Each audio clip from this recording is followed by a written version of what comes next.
What's that noise? That's her! That's Brenda!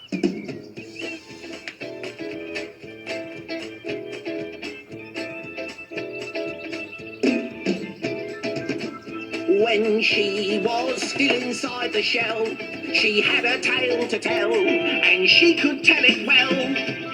The more she grew, the more she knew. And judging by her size, you can see why she's so wise. If you need some information, she's a source of inspiration. And the thought of her not knowing is absurd. So it's only fair to warn you, she'll enlighten and inform you in a word. She's your bird.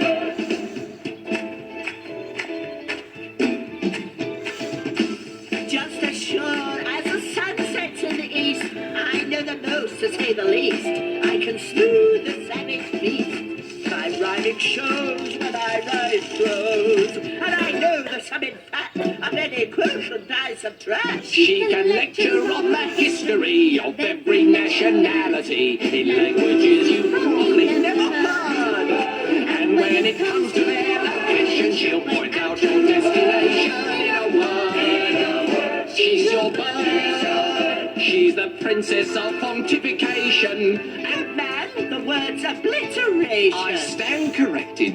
When it comes to all the scholars in the world, she's preferred in a word. She's your bird.